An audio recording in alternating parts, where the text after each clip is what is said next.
Hello, it's Andrew Eborn here again, and I'm delighted that I'm joined by Theo all the way from Corsica. How are you?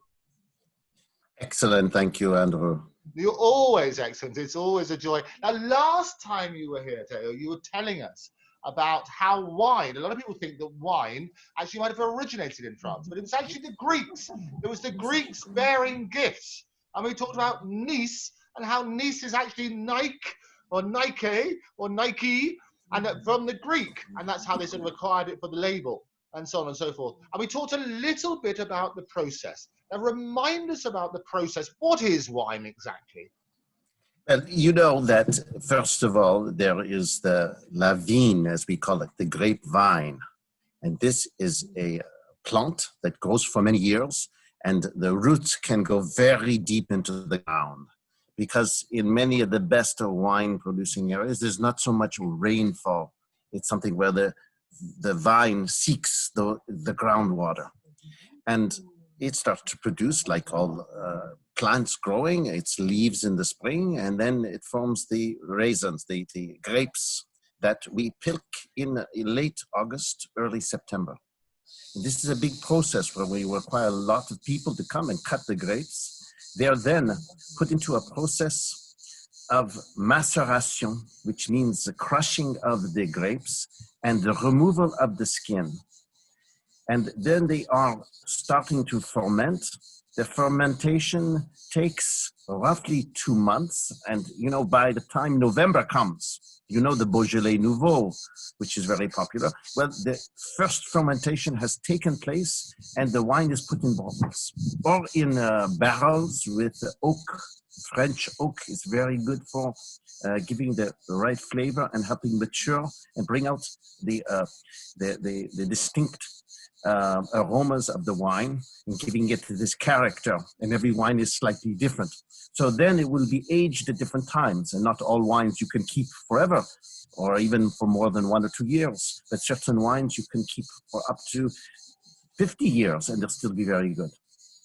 Oh, very good. And what's also fascinating, we touched on the wide variety of wines. And what we're going to do is a lot of people, when they go to restaurants, they have a look and they're presented with a wine list, which looks as though sometimes you've taken half a rainforest. They're very, very thick. And maybe we're going to help people guide them through the different wines and the different varieties, because there are many, many varieties. And the reason that you mentioned about the soil and the different locations is all of that has an impact on the grape, doesn't it?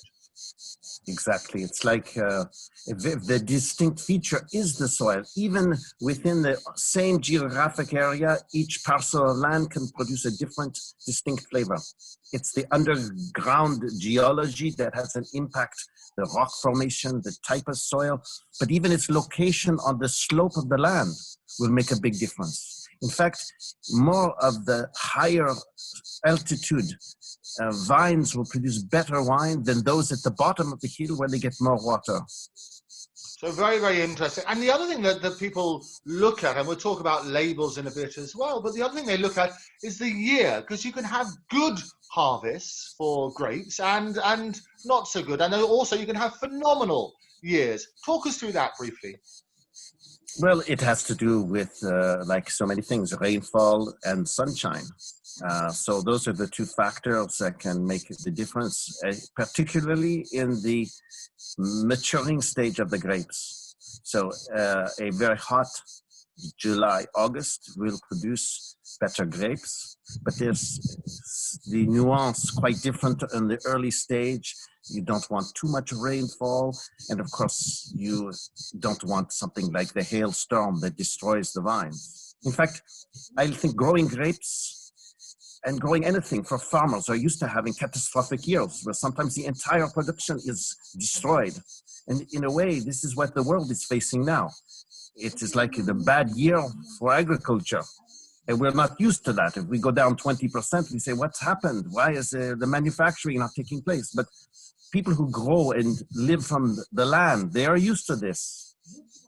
So sometimes we have exceptional years, and those years are rare. Maybe every 10 years, it might be just the right amount of sunshine, just the right time that will produce exceptional tasting wine, which will, when you keep it, and the value goes up, of course. And when will people determine that a particular year is exceptional? Do they know that we've had a particular amount of sunshine? We know that a particular rainfall has fallen and the terrain is particularly good this year. How early can the experts determine it's going to be a good year for this particular wine? Well, you know, Andrew, the party's never over until the fat lady has laughed. I think you have this expression, yes? And so, not anymore now. It'd be fat shaming. We don't do any fat shaming. But you know, you never know until actually the wine is made. Yes, people predict if you're having a very hot summer, July, August, dry, lots of sunshine, but it can be ruined even in early September if we have a lot of rain. So you don't really know until you start making the first batch of wine. That's and then people. And I think the other thing, Theo, as well, is that people are going to say, well, what effect has this pandemic, what effect is that going to have on wine production for 2020? Well, I have read that, in fact, in France, where normal consumption of anyone over 14 years of age is 57 liters per man and woman in the country. 57 liters per man and woman. And have they got the breakdown between whether men drink more or women drink more? Well, I think men do drink more, but we don't have this statistic on this one. But in France, it has gone down because people like to drink in groups together, go to the bar or the bistro and drink. I have read that in Great Britain, in fact, the opposite is true, that the consumption of wine and alcohol has increased during the confinement.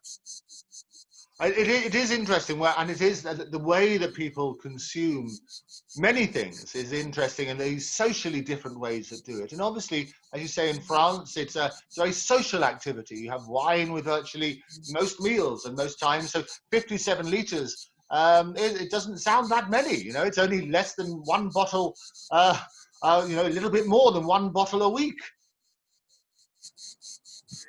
But there are some people who make up for those who don't drink. But not everybody drinks in France, of course, and they're very young and very old. But it's a good statistic. Well, I'm down to just one bottle a day. This is my bottle a day. So it's well, it's a big bottle. It's a big bottle. Andrew, you know, there's health benefits to drinking wine, and talk me through those health benefits, because it's one of the most natural alcoholic drinks with the yeast and the fermentation of the grapes.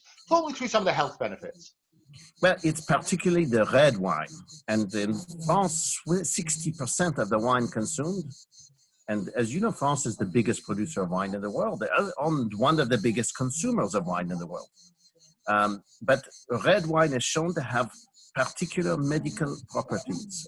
These properties are, one, anti-inflammatory and antioxidant. So it helps you prevent the aging, which is important. But it also is good for many things like rheumatism, heart disease, that the red wine actually helps prevent these things from developing. And this is what they call often the French paradox, meaning that here is a country where they like to eat the French fries, the foie gras, lots of cheese, but you don't have people so fat in this country, and you don't have people with so much heart disease. So this is often due to the consumption of the red wine. So the 57 liters per person should be increased. So, and they do look at that and sort of say that is quite remarkable. We have here, a lot of times we're talking about the Mediterranean diet.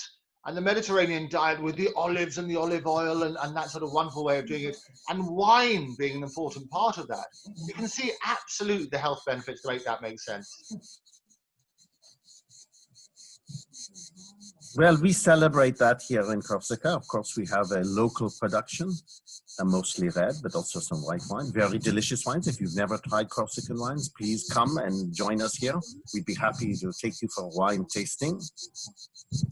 Very good. No, and we'll talk about that. And I think in the next episode, what we're going to look at is you're going to take us through the different wines. that there are, and the different elements that make up the wine. And then we'll maybe guide us through when people are looking at a menu, now that restaurants are starting to open up again, when they look at the menu, the sort of things that they should be looking for. But for now, Theo, thank you very much for joining me. It is my pleasure, Andrew. Wishing you a good day and bonne santé, good health to you as we drink wine virtually together. Bonne santé, absolutely. We look forward to seeing you next time. Au revoir. Au revoir.